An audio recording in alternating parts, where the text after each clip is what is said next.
The forest was unnervingly silent that night. Not even the owls dared to break the stillness. A pale silver moon cast long, twisted shadows across the narrow dirt path where Elif walked, clutching her coat tighter against the cold air.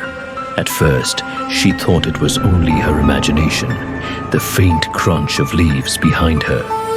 But when she stopped, the sound stopped too. She turned her head sharply, eyes scanning the darkness. Nothing, only the skeletal outlines of trees swaying gently in the wind. She took another step. Crunch. Her stomach twisted. Now the forest seemed alive. Shadows stretched unnaturally across the path, moving against the direction of the moonlight. For a split second, one of those shadows appeared to lean closer.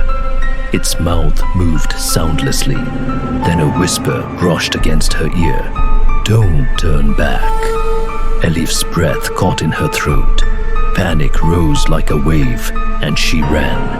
Branches whipped at her face as she stumbled over roots and rocks.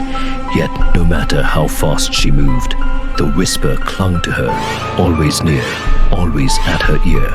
At last, she saw it. An old, crumbling cabin hidden among the trees. Its windows were shattered, the wooden walls dark with rot.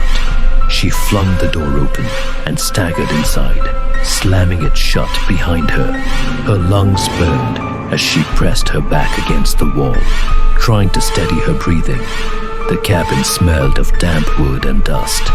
Faded curtains hung in tatters, and broken furniture lay scattered.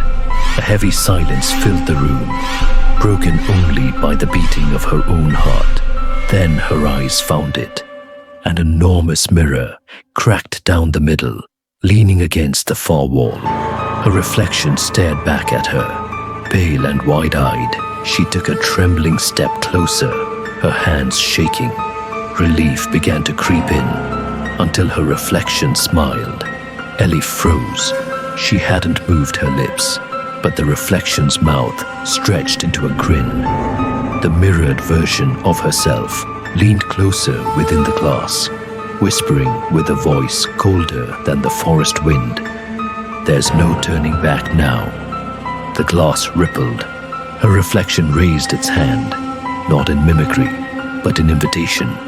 And before Elif could scream, the mirror's surface burst open in a wave of shadowy hands that dragged her inside. The cabin grew silent once more. The mirror stood still, cracked and dusty. But now, inside it, her reflection was gone. Only the smile remained. The forest